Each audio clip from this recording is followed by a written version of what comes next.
Bagaimana sih awal mulanya bangsa Indonesia dengan ratusan bahasa daerah bisa sepakat pakai bahasa Indonesia? Yuk kita bahas sejarahnya. Hai teman-teman, di video ini aku mau cerita tentang sejarah lahirnya bahasa Indonesia.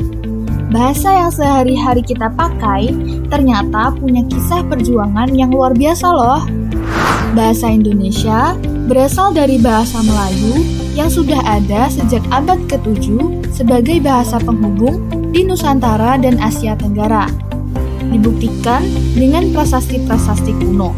Bahasa Melayu dulu digunakan sebagai bahasa perantara di Kepulauan Nusantara karena sederhana dan mudah dipahami.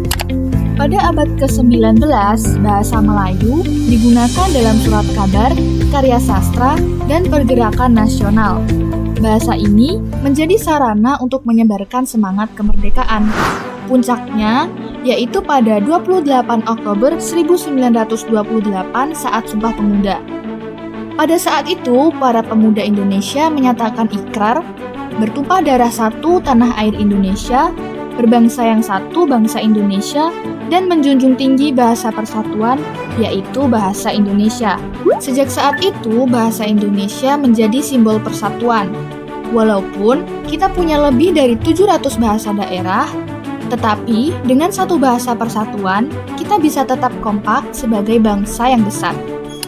Nah, pada tanggal 18 Agustus 1945, setelah proklamasi kemerdekaan, bahasa Indonesia resmi ditetapkan sebagai bahasa nasional sekaligus bahasa negara dalam Undang-Undang Dasar 1945,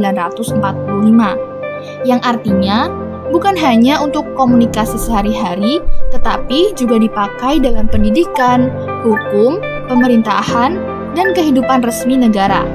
Jadi, setiap kali kita menggunakan bahasa Indonesia, sebenarnya kita sedang merayakan hasil perjuangan para pendiri bangsa yang ingin kita tetap bersatu.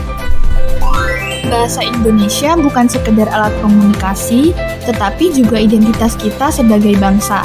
Jadi, yuk bangga pakai bahasa Indonesia dengan baik dan benar. Terima kasih sudah menonton. Sampai jumpa.